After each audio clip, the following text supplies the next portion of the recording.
Hi guys, welcome back. ఈ వీడియోలో మనం ఈ హెచ్టిఎంఎల్లో ఉన్న ఈ ఫామ్ ట్యాగ్స్ ఇవి ఎలా యూజ్ చేయాలి అనేది ఈ వీడియోలో మనం తెలుసుకుంటున్నాం. ఫామ్ ట్యాగ్స్ గురించి మనకి ఇది సెకండ్ లెసన్ యాక్చువల్గా. ఎందుకంటే ఫస్ట్ లెసన్లో మనం చాలా ఫండమెంటల్స్ అంటే ఫామ్ ట్యాగ్ అంటే ఏంటి, ఇన్పుట్ టైప్స్లో ఉన్న టెక్స్ట్ ఫీల్డ్ గురించి, ప్లస్ లేబుల్ ట్యాగ్ చూసాము, ప్లస్ యూజర్ని మనం రెస్ట్రిక్ట్ చేయడానికి మ్యాక్స్ లెంత్ అనే ఒక అట్రిబ్యూట్ని ఎలా యూజ్ చేయాలో కూడా ఆల్రెడీ మనం ఫస్ట్ లెసన్లో చూసాం. బట్ ఇది సెకండ్ లెసన్ కాబట్టి ఈ పర్టికులర్ లెసన్లో ఈ ఎలిమెంట్స్ మొత్తాన్ని మనం ఒక టేబుల్లో ర్యాప్ చేయడం వల్ల మనకు విజువల్గా చూడడానికి చాలా బాగుంటుంది.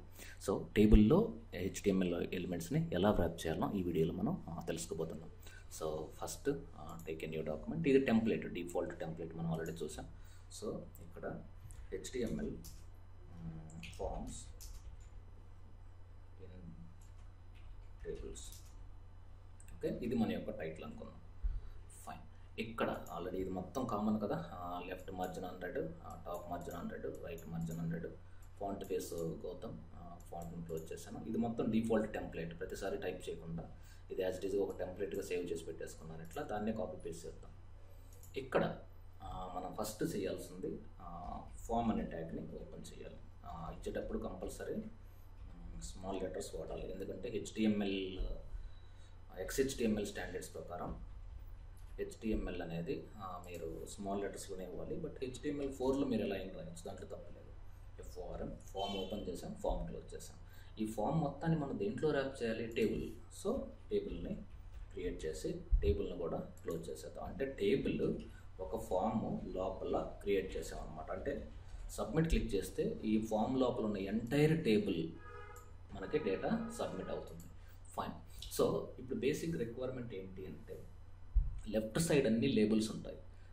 Enter your user name, enter your location, enter your email address, ఇవన్నీ లెఫ్ట్ ఉంటాయి. రైట్ సైడ్ యూజర్ డేటాని ఎంటర్ చేస్తాడు. అంటే ఈ మొత్తం అంటే సింగిల్ రోలో left side labels, right side input types, ఇది మొత్తాన్ని రో అనుకుంటే ఫస్ట్ క్రియేట్ ఏ రో. ఓకే, ఈ రోని నేను క్లోజ్ చేసేస్తున్నాను. అంటే ఇలా ఎన్ని రోస్ అయినా తీసుకోవచ్చు. ఫర్ టైం బీయింగ్ నేను ఈ ఒక రోలో ఎక్స్పెరిమెంట్ చేద్దాం. ఈ టీడీని క్లోజ్. ఈ టీడీ లోపల మనం ఏం చేయాలి, లేబుల్ ట్యాగ్ యూజ్ చేసుకోవచ్చు. సో లేబుల్ ట్యాగ్ మనం ఆల్రెడీ చూసాం కాబట్టి లేబుల్ ఫర్ దేనికి ఆల్రెడీ మనం ఇందాక ఎగ్జాంపులే కాబట్టి ఎఫ్ నేమ్. ఓకే, ఇక్కడ ఫస్ట్ నేమ్ అని రాస్తాను. ఫస్ట్ నేమ్, ఈ లేబుల్ని క్లోజ్ చేస్తాను. ఓకే ఫైన్, ఇది లేబుల్ ట్యాగ్. సో దీన్ని నేను మళ్ళీ ఇంకొక టీడీలో ఈసారి ఇన్పుట్ తీసుకుందాం. ఇన్పుట్ టైప్ టెక్స్ట్, దీనికి ఒక ఐడి ద్వారా, ఐడి అంటే మీకు చెప్పాను కదా, ఐడి అనేది ఎప్పుడు కూడా జావా స్క్రిప్ట్లో వాడతారు. నేమ్ అనేది ఎప్పుడు కూడా PHPలో యూజ్ చేస్తారు. దీన్ని ఎఫ్ నేమ్, FNAME. అలాగే నేమ్ అనేది సర్వర్ సైడ్ PHP ద్వారా వ్యాలిడేట్ చేయాలన్నప్పుడు నేమ్ అనేది యూజ్ చేయాలి. Name equal to F name. Okay fine, ఇది. సో ఇక్కడ టీడీని నేను క్లోజ్ చేశాను. ఫైన్, ఇది మొత్తం కలిపి ఒక రో. ఇలాంటి ఎన్ని రోస్ అయినా తీసుకోవచ్చుగా. So take a another one, paste. ఈసారి ఎల్ నేమ్ అన్నాం. ఓకే, ఎల్ నేమ్, ఇక్కడ లాస్ట్ నేమ్, ఇక్కడ కూడా ఎల్ నేమ్, ఇక్కడ కూడా L name. Okay, for example ఇంకోటి కావాలి, సేమ్ ప్రాసెస్. ఇక పేస్ట్. ఈసారి ఈమెయిల్. HTML5లో డైరెక్ట్గా మీకు ఇన్పుట్ టైప్ ఈమెయిల్ ఉంది. ప్రజెంట్ మనకి ఇక్కడ మనం టెంపరీగా ఎంటర్ యువర్ ఈమెయిల్ ఐడి, ఇక్కడ ఈమెయిల్, ఇలాగే ఇక్కడ కూడా ఈమెయిల్. ఫైన్. ఓకే ఫైన్, అంటే లేబుల్ ఎందుకు యూజ్ చేస్తారో, ఇక్కడ దీనిపైన క్లిక్ చేస్తే ఇది యాక్టివేట్ అవ్వాలి అన్నప్పుడు దీన్ని యూజ్ చేయాలి. ఓకే, ఇక్కడ మీకు మ్యాక్స్ లెంత్ ఇవ్వచ్చు కదా, మ్యాక్స్ లెంత్ కూడా మనం చూసాం కాబట్టి ఇవ్వచ్చు. బట్ టైమింగ్ నేను మ్యాక్స్ లెంత్ యూజ్ చేయట్లేదు.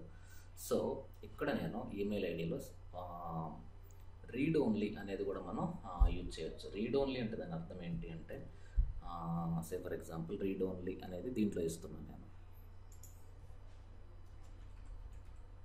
Read only equal to read only. Read only అంటే మనకు ఆల్రెడీ మనకి చూసుంటాం, అది ఓన్లీ డిస్ప్లే చేస్తుంది. READ, read only, ONLY. Okay, స్పెల్లింగ్లు తప్పులు ఉంటే డెఫినెట్గా అది వర్క్ కాదు. Be careful. Read only equal to read only. Okay, so దీన్ని ఒక్కసారి మనం టెస్ట్ చేద్దాం. సో ఇక్కడ మీకు ఏంటంటే బేసిక్గా ఎంటైర్ స్ట్రక్చర్ అనేది ఇప్పుడు టేబుల్స్లో ఉంది కాబట్టి మీకు అలైన్మెంట్ పర్ఫెక్ట్గా ఉంటుంది. చూడండి, సో ఇక్కడ మీకు దీంట్లో మీరు టైప్ చేయలేరు, కానీ ఇక్కడ చూడండి, సో ఇక్కడ ఇది టైప్ చేయట్లేదు, రావట్లేదు, ఎందుకంటే ఇది రీడ్ ఓన్లీలో ఉంది కాబట్టి. ఈ రీడ్ ఓన్లీ తీసేసాను అనుకోండి, పనిచేస్తుంది. ఓకే, సో ఇక్కడ మీకు ఫస్ట్ నుండి చూడండి, label for F name. Okay, label for F name, ఇక్కడ లేబుల్ క్లోజ్ చేసాము. ఇక్కడ ఐడి, ఈ ఐడి కూడా ఈ ఎఫ్ నేమ్ అనేది ఉండాలి, ఈ ఐడి ఎఫ్ నేమ్, అందుకోసం అది ఇందాక రాలేదు. అక్కడ క్యాపిటల్ లెటర్స్ ఇస్తే ఇక్కడ కూడా క్యాపిటల్ లెటర్స్ మాత్రమే ఇవ్వాలి. అది చాలా ఇంపార్టెంట్, ఎందుకంటే ఈ ఫర్ అనేది ఐడి కనెక్ట్ అవుతుంది తప్ప నేమ్కి కనెక్ట్ కాదు. Okay, label for L name, ఇక్కడ కూడా ఎల్ నేమ్. అలాగే లేబుల్ ఫర్ ఈమెయిల్, ఇక్కడ కూడా ఈమెయిల్. ఓకే, దీన్ని సేవ్ చేసి ఇప్పుడు మీరు దీన్ని ఎగ్జిక్యూట్ చేశారనుకోండి, క్లిక్ చేయండి, ఎదుగుంటే ఫస్ట్ నేమ్ యాక్టివేట్ అయిపోయింది. లాస్ట్ నేమ్ ఇక్కడ నేను క్లిక్ చేస్తున్నాను మౌస్ పాయింట్, ఇక్కడ క్లిక్ చేయట్లేదు. అలాగే ఎంటర్ యువర్ ఈమెయిల్ ఇక్కడ. ఫైన్. సో ఇది basic structure. Okay, this is all about using tables along with input tags or లేదంటే ఫార్మ్ ట్యాగ్స్ అని చెప్పొచ్చు.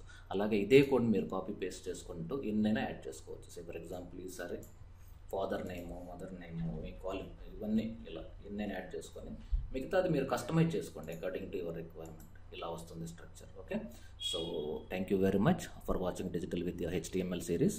Have a nice day.